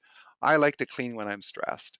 So that's a good example. Cleaning your house, I'm paying attention to everything that I'm doing. But Sarah mentioned that person that she was talking about who had taken this class and got some actually physical benefit from taking that class. I don't know if any of you are a fan. There's a British show called Top Gear, and I'm not a fan, but there's a guy in there, James May, and you can find it on what's it called? Amazon Prime Video, and he's got a little series. He goes and he visits Japan, and he does this thing in Japan. I think it's episode 2 or 3. He does this thing where he goes into this forest, and the Japanese have this idea that they call forest bathing. And you go into the forest, into the natural green, and it's actually a version of this mindful immersion. So you go into the forest, you surround yourself with nature, and it's reported to have very positive effects in terms of calmness and help you maintain a sense of peace, right? So in this episode, James May, who's this kind of cynical British guy, he goes, oh yeah, I'm going to go and do this walking in the forest thing. And I'm like, okay, well, this will be interesting. And what this guy does is he takes his blood pressure before they go in the walk in the forest, and then his blood pressure when they come out. I think it's 20 or 30 minutes. They go into this forest. They're just walking around the forest, looking at nature, the trees, the leaves, the green. Comes back, his blood pressure is significantly lower than when he went in. And I'm thinking, wow, that was quite interesting. So I think it might be something that I try this year when it's when a little bit more green and we're allowed to go out more. Um, but you can do it anywhere, and you can do it at any place. The last one to practice, and I find this is a really important one, it's connected to happiness as well, is being grateful. So a lot of times when we're stressed, or a provoker of stress is we're feeling I'm missing something, I should have something, or I'm upset. Why can't I do this, right? Again, it's a perspective thing. Why can't I go out and see my friends, right? On the other hand, if I turn that around and say, I'm grateful that I'm still healthy, I'm grateful that I have a place to stay, I'm grateful that I'm able to be in my home at this time. So if you are feeling really stressed, very, very simple thing to do. A gratitude list is what some people call it. Make a list of the 3 or 4 things for which you're very grateful right now. You're grateful for your family. You're grateful for being able to spend half a day and take this class. I'm grateful the fact that you guys are here and sharing your ideas. So 6 ideas that are going to definitely help you with your stress and mindfulness, and they're really easy to do. Another one that has some really interesting benefit for us, and I don't know if anybody does this, but humor. So humor actually has emotional and physical benefits to us. I don't know if you know this, but maybe, it's easy to forget when we're under stress, especially like situations like now, and you watch the news, it's like, oh my goodness, it's overwhelming. But a little bit of humor goes a long way. So short-term benefits, our heart, lungs, and muscles are stimulated physically. We release endorphins, and laughter generally, helps us slow the roll of that stress response. From a long term, it can help with more positive thoughts, and it's believed to actually benefit the immune system. And I'm not just making this up. This is the Mayo Clinic saying this, right? It's also been used positively and effectively in helping people manage pain. People who subject to long-term pain often use humor as a strategy, and it can increase our personal sense of satisfaction and our mood. So there are some benefits. I find that, especially for me, I like to find maybe a funny movie. It doesn't have to be even just silly fun, right? Something you can watch with your kids. Your kids are home. If you've got kids, watch a fun kid movie. If you don't have kids, pretend you've got kids and you're watching that fun kid movie. But I have a little short TED video that I wanted to share with you about humor and the role that it can play. So I'm going to just show you that little video now. Okay. So a little bit of humor and the value of humor and how it can help us manage our stress. I'd love to meet that guy's grandmother. And he has a good point there. And I think that we can also look at it from the perspective of I can find humor to make me laugh, but I can also try and find humor to make other people laugh. So if you know people who are stressed out and who have maybe lost the perspective and a little bit of humor, maybe inviting them or telling a joke or anything, sharing some humor with them is going to help. So the next thing that we can do in terms of taking care of our mind and taking care of who we are in terms of managing stress is employing a distraction tactic. And so this is especially useful if you find yourself very much stressed at a very high level for a period of time, and it's engaging strong emotions. So distraction is a way of I'm not going to ruminate, I'm not going to stay on whatever I'm feeling. And so the goal of our distraction is to decrease that effect. Okay. Now, distraction, now you have to be careful because, of course, if it's something really, really serious, like life threatening, you don't want to distract yourself and not pay attention to it. But if it's something that's really, really bothering you and you can't seem to get beyond it, or maybe it's some sadness, for example, um, definitely distraction is where that you want to go, and it's going to have a positive physical effect on your brain. There is also some evidence that says if you are prone to depression, and we know that stress is a pathway to depression for some of us, distraction is a way that we spend less time ruminating, where we fixate and stay focused on negative feelings. And by distraction, we can draw our attention away from that and therefore help prevent or shorten uh, depression. So depression is some evidence that says depression is where we ruminate on some negative thoughts or ideas, and it's that rumination that brings about the depression. So if that's the situation with you, you might want to give some thought to distraction. And so you also, and I will say, you want to avoid distractions that are going to increase your stress. So for example, somebody might say, oh, well, I'll go shopping. That's a distraction. But it's not a distraction if your finances, if your debt is actually the source of stress, going and doing more shopping. So this is not an endorsement to say, okay, go do more of the same thing. These distractions are more things that are not going to add to your stress later on. And so what are different distractions that we can use? So for some of us, and again, this is going to depend on who you are. It might be a hobby where it allows you to focus your attention. For me, it's photography. So I told you I watched this little, maybe I didn't tell you, but I watched this video last night about macro photography.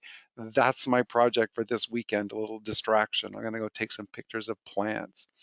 Um, be creative. It can be, maybe do a stand-up comedy class or do something creative. It could be baking. I've heard there's a term for it now called COVID baking. Apparently, there's very little flour to be had, and it's connected to everybody is baking, and there is some evidence that's saying, baking is actually helping people cope. It's a distraction. You're baking something, you're making something. So maybe cooking something nutritious for yourself is a good distraction. Reading, especially beneficial. So that's like I put 3 stars next to it because reading is something that you can do. It's very quiet. It's on your own. It can take you into another planet. It can take you to another place and allow you to sort of not sort of stay, where you are right now. If you're feeling really, really stressed, you need a little bit of escape. Reading is a really powerful tool to help us manage our stress, especially when we feel it's like right up in our face. Cleaning for some of us, me included. Cleaning. I was reading about this, and it's like something to do with some of these distractions about the fact that you can do something and you see the immediate results. Like when I scrub something and I clean it, I see it's clean. For a lot of us that work in a world where, we're doing stuff and we don't actually see the end result, maybe for a while, this immediate end result there's something about it that we like and it's good for us. play a game with somebody. Again, we can focus on that game and maybe play a game with your kids or play a game with your friends. I've been reading tons of ways that people are playing online games right now, and there's lots of new sites coming up allowing us to connect with our friends. I get together with some friends on Saturday. We play some games using Zoom. So you don't have to physically be in the same place to play a game with people, but it's very distracting and it's kind of nice. Some mindfulness practices that we talked about are definitely ways that we can distract ourselves. Another thing that we can do as a distraction that's got a positive benefit for dealing with stress is a positive affirmation. I don't know if people do this. Sometimes people joke about it, but I find that's really quite doing it a disservice. So a positive affirmation allows us to focus on positive things. It's a bit like that gratitude list or being grateful. But overall, when we look at the positive, focus on the positive, it helps us build long-term resilience. It helps us build a more positive perspective, and that overall has a strong benefit for us in terms of managing our stress. And so you can do, these are things you tell yourself. I'm calm. I'm letting go of my stress. I feel my stress melting away. I release any stress related thoughts. I am peaceful and centered. I am feeling stress leaving my body. My mind and my body are relaxed and calm. And so I put like three little stars there, stress leaving my body, because it reminded me when I was a little kid and I'd have trouble sleeping, my father would tell me to do this. And it would be, so you start with one arm and you start with one hand and you squeeze your fist and then you relax it. And then you squeeze your other fist and you relax it. And then you tense the arms, your muscles in your left arm and you relax it. And you tense the muscles in your right arm and you relax them. And so you go through your entire body that way, using your mind to tense and relax, and then it allows you to just allow your tension and your stress to leave your body. So it's a way of kind of focusing. It's a little bit of a distraction, but it can be very positive. Another technique that we can look at, reframing, and so how we choose to see things. And so yesterday somebody mentioned, and I think it was really, really good, I'm not stuck at home, I'm safe at home. So how we choose to reframe, the choices that we make are going to have a very, very powerful um, impact on how we look at things. So I'm just wondering, we have well, we don't have that much time. Does anybody have a reframe that they've seen that they think has been beneficial for us? Anybody? Maybe put it in the questions box. Okay. So the first one is definitely being mindful of what I can and cannot control and being grateful for the time with my kids. Excellent. It's not time that you're blocked from stuff. It's family time. It's time to get to know your kids. Yeah.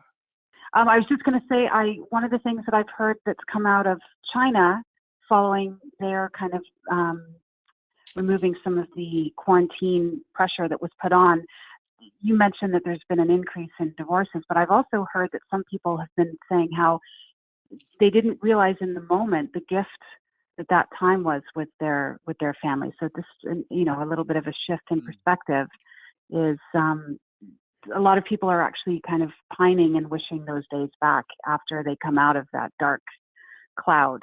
So cool. Something to think about. Well, to that end, I was going to say, there is a handout in the handouts box that you can download, 26 questions to ask each other to get to know each other better. So download that, and they're sort of open-ended questions. If you're sort of thinking, okay, who are these people I never see? I'm talking about your family now. You're sitting at the table going, who are these people? I don't know who they are. Maybe having a little session like that this evening, just getting to know your family a little bit better, your spouse or your friends a little bit better, something to kick off that conversation. So you said there were some other people that had put some things in the questions box? Yeah, there's a bunch. So I'm going to keep going if that's okay. Yeah, please. So positive reframing, stay calm under crisis and always stay in touch with loved ones and also help the poor and those in need.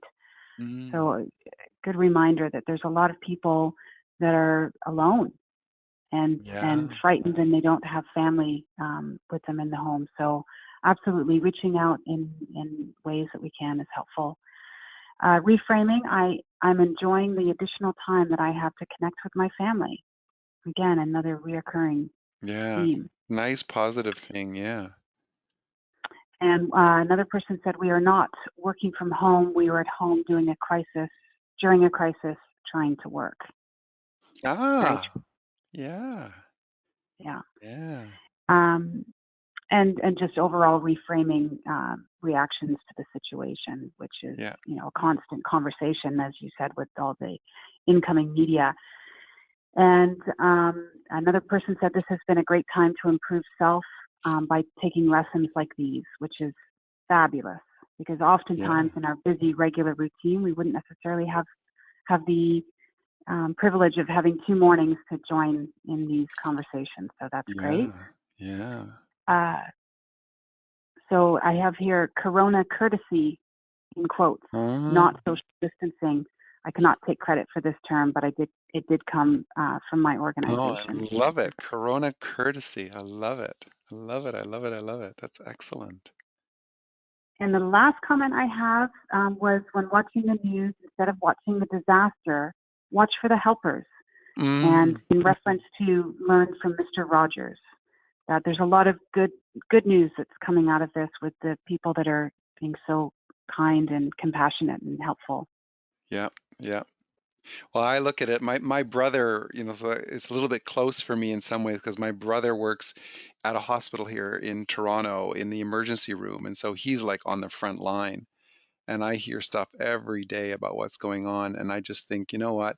I'm staying home because I want to do anything I can to help them, allow them to do their job as much as they can and not overwhelm them because those people, like anybody who's taking care of our safety is doing an incredible job, and anything that we can do, I think sometimes we think, okay, my own freedom of being able to do what I'm doing is being restricted, but in reality I think of it as I'm helping the people who are doing so much to help us. It's a little thing that I can do to stay home. It's a little thing that I can do to do physical distancing.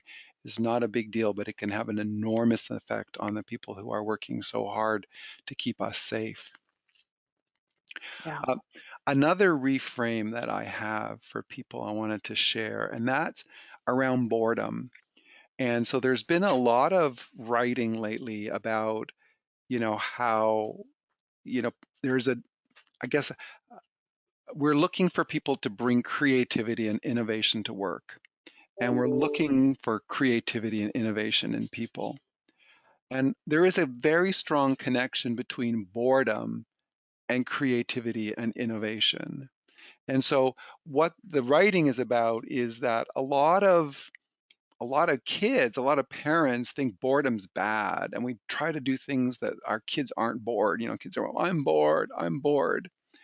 But what a little bit of evidence is showing is that that's actually by not allowing for some boredom, we're not allowing them to develop creativity and innovation and nurture that. So if your kids are bored, maybe allow them to spend some time being bored and see what comes out of that. And so boredom is not a bad thing, that some positive good things can come out of that boredom. And so I know it's just gone 12 o'clock. I just have one more thing that I wanted to talk about with you guys. And so if you're able to stay a little bit past 12, that's awesome. Please do stay. If you have to jump off, thank you very much for spending the 2 days with us. I've really enjoyed having that chance to talk to you. But I have one last thing I want to share with you, and that is the idea of personal change and goals. So this is kind of bringing it up to the conclusion, okay?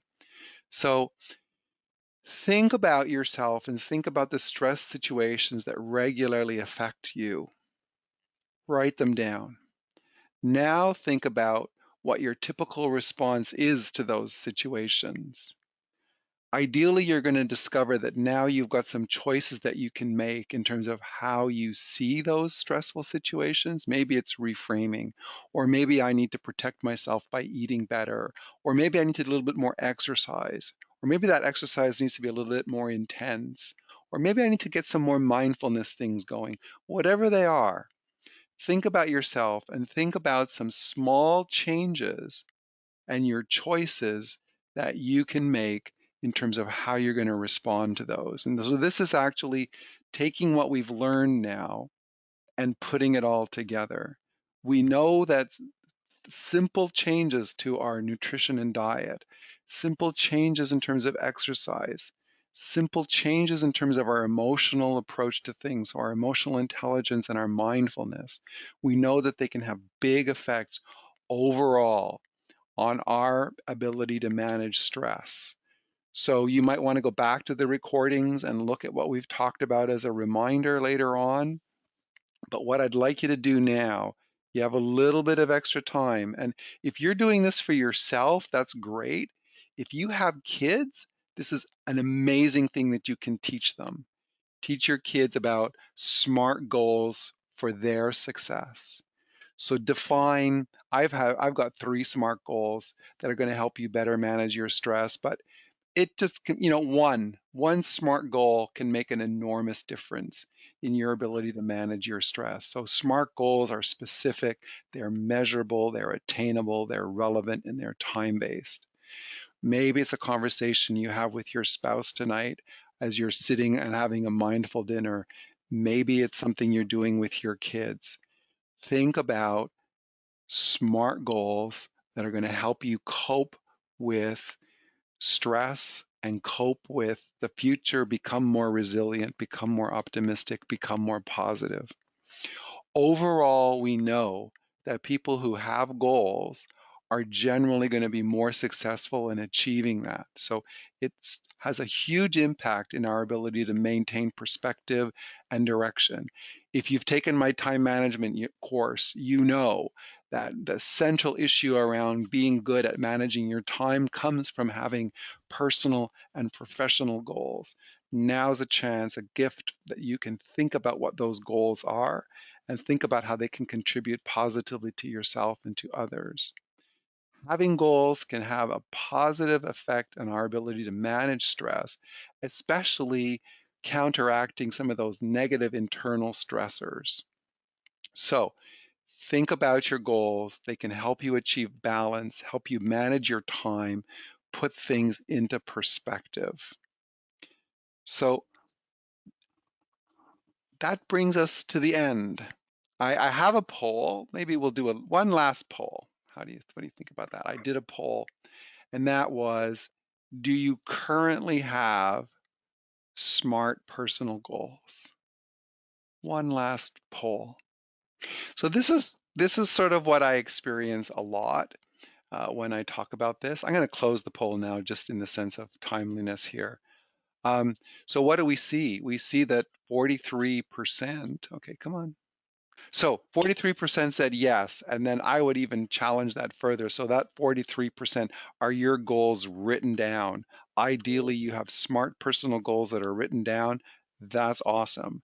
For those of you that answered no, thank you for your honesty. And I would encourage you maybe this afternoon to give some thought. It's a great time to give some thought to what different goals that you want to implement that are going to help you deal with stress and maybe even help you overall as we come out of this challenge that we're in, because we are going to come out of it. We are going to survive. We are going to survive this. So keep in mind, if you're going to implement any of the things that we've talked about, change takes a little bit of time. Others may resist the changes that we make. Certainly, if you take some nutrition changes, your kids might resent that kale salad, but they'll thank you overall. We may resist our own changes, but overall, it takes, 45 days or something to learn a new habit. It's overall not that hard, and the benefits can be huge.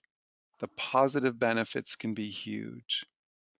So I want to wrap up with just a little bit about this. We've looked at stress from a bunch of different perspectives. We've looked at what does it do to our body? What does it do to our mind? We know that there are physical and emotional responses, but we also know that, and each of us has our own response within that uh, general stress response. But each of us can bring about changes into our life that are going to bring us more resilience, better ability to deal with stress. And so having some goals, having some ideas, a little bit of reframing, a little bit of humor, a little bit of mindfulness, a little bit of diet, a little bit of exercise, and you're going to be set to handle stress in a much more positive and powerful way. So I apologize I've gone over a little bit. I hope it's been really worthwhile for you guys. I want to thank you all for spending, I know it's hard to get some time, but I want to thank you all for spending another morning with me. I hope it's been valuable for you. I encourage you to go out there and try new things, bring about some positive change in your life. So stay well, stay healthy. Remember, we're going to get through this all together. It's just going to take a little time. So Sarah, thank you very much. Thank you, Brent, on behalf of ProTech and the audience. That this has been a very helpful couple of days. And just a reminder to everybody, if you're interested in some more of the free webinars that ProTech offers, we do have one next Tuesday that speaks to how to cope with the challenges of having to suddenly work from home. And you can go to our website, protechtraining.com, to register for that, as well as if you're interested in some of Brent's classes to register for, like the emotional intelligence, which is very closely connected to the topic of stress management. There's also information on our website there. So thank you again, Brent, so very, very much for your time and putting this together. When we reached out to you 2 weeks ago and said, there's a world crisis and we need to help, you were there immediately. So thank you so much. Well, thank you. We you. will be editing. Yes. Well, if you're interested in mindfulness too, we do cover it in more depth in the emotional intelligence class. So we do get into mindfulness there as well. But yes, I'm more than happy to send some more information about mindfulness your way. All right. Wonderful. Thanks, you, Brent. everybody. Go have a healthy, nutritious lunch. And you've only got 5 minutes of exercise left to do today to get you up to your 10 minutes. So look at that. That's awesome. Thanks Take again, care. Brent. Thanks. Stay safe, everybody.